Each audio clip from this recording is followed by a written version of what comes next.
Welcome back to Champion News Talk Radio. We are brought to you by championnews.net.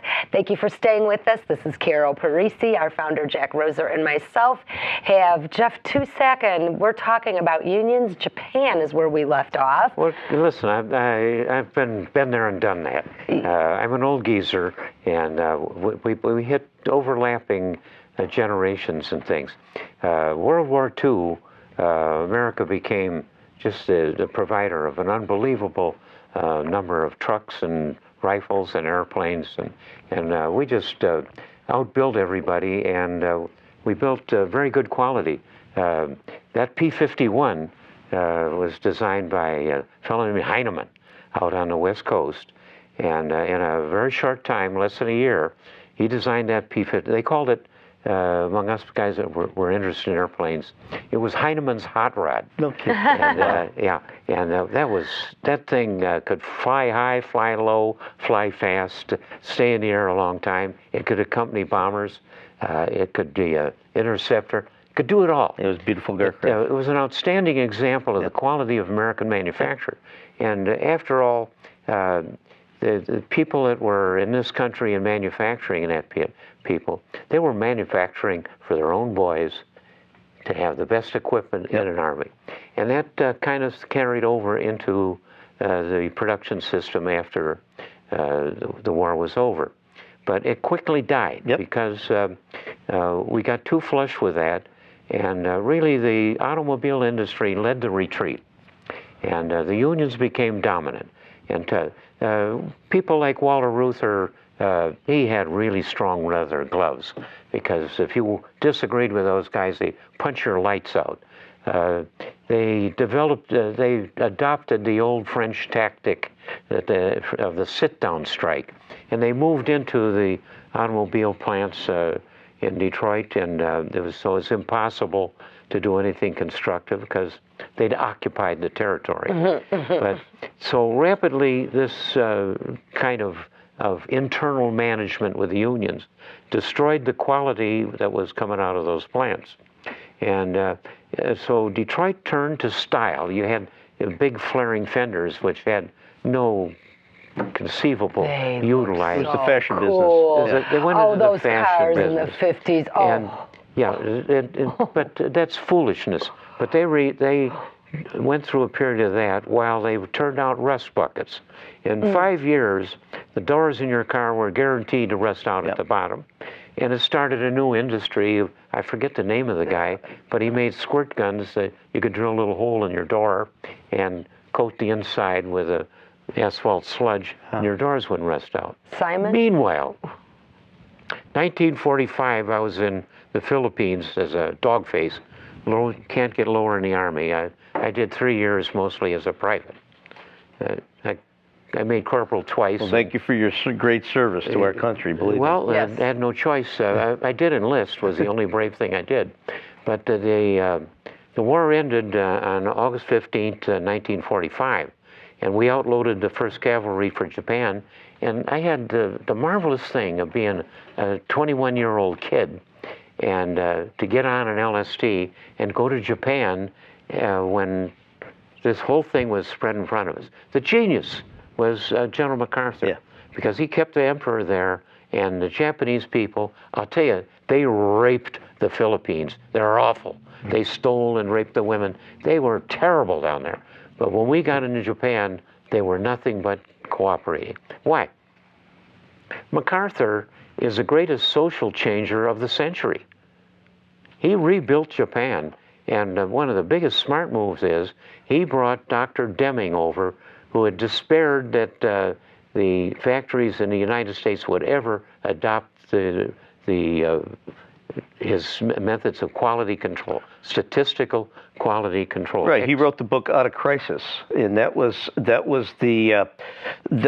written really later on about the American auto industry. What happened was, to your point, let me tell you the point, because you're spot on about your remembrance of the history. After World War II, the reason why GM, Ford, and Chrysler, all the American car companies did so well, they had no competition. We bombed them all out of existence. That's right. in Japan, in Europe, and so for 30 years there was far more demand than there was supply. This is where the unions really built their capability. Again, I just want to make clear, because I've said this before in our shows, I'm not anti-union. I'm more against public sector unions than I am private sector. But they saw an opportunity to help themselves, and because there was so much demand on vehicles, they had a lot of customers on that. Unfortunately, they built their view of the world, and in some regards still is 1945 or 1950 America, where we don't have any competition. We can be further from that. Of course, their market share will show you that. GM's market share is only about 16 or 17% now. In the day, king. oh, they were 50% of the market. Back in what, the 60s? Yeah. When they had the Corvette and the Corvair and the Bel Air. Let me take us back into the time frame you've arrived at. Yep. Because I got out of the Army. I did 3 years in the Army, and I came back to college, and a little more than 2 years, I got my degree. And I went into business, not business, I went to work for the branch of AT&T that made the phones and all that kind of stuff. And but while I was in college, I took a lot of courses I didn't have to, and as an engineer. And I took a course in statistical quality control. SPC. And but it wasn't Dr. Deming mentioned there, and it wasn't, as I came to find out, it wasn't all that sophisticated.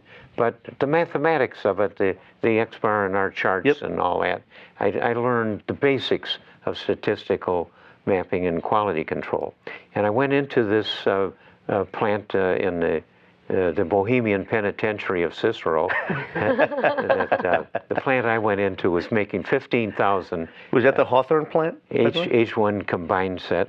And what I had no idea in the year I spent in that plant, I had no idea that was the one place in the whole United States where Deming had put in his entire quality control thing. We had flip charts in a room where there were we made 15,000 dial phones a day. And we tore down, we tore down 5 of those phones, and we examined every day, and we examined 28 quality attributes, and that was all statistically handled for the quality of each part, assembly, everything. It was in a room where the charts were flipping out in the wall. I had no idea that wasn't a way everybody was doing it. Right. Before that, I got shipped up into Japan as an early guy, and we lived in the barracks of the Mitsubishi plant near Tokyo.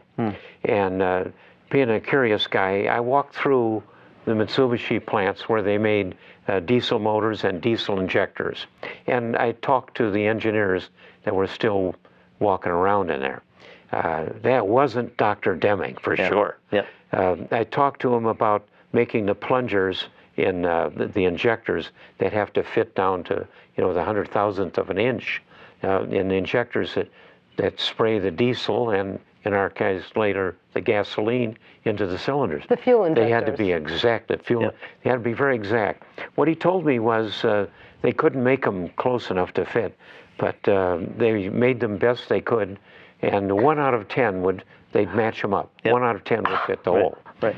So that's what they were staggering No, along and with. if you look at why we even came up with statistical process control, great arsenal of democracy during World War II. We wanted to ensure that our weapons and vehicles and everything else would work in combat under any condition. Any condition. So it was an unknown science before that time. Once, after World War II, we kind of figured out that we had stumbled into some pretty good way to manage manufacturing. Now, rolling the clock Does back. Otto use it? Excuse me, just one real quick. Does Otto use that type of process, Deming's process? Well, of course I did in the control? very beginning, but we started making stuff for McDonnell Aircraft. Right. And they had a system similar to Deming by a Dr. Duran. Yeah.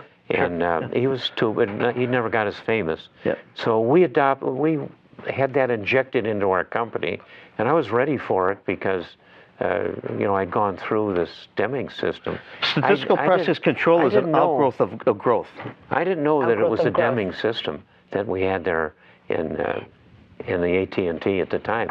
It was years later that I caught up on the history of this whole thing. Yep. But we have adopted the principles of Deming Sure. today. Yeah. My corporation is in the very top rank of high quality companies because we make stuff for aircraft. Yep. It was like in the war, and after the war when I started making aircraft parts, it had to have good quality. Things had to be made out of the right materials and plated to standards and all of that. Those airplanes never rusted out in any particular, whether it was made out of steel or aluminum or whatever.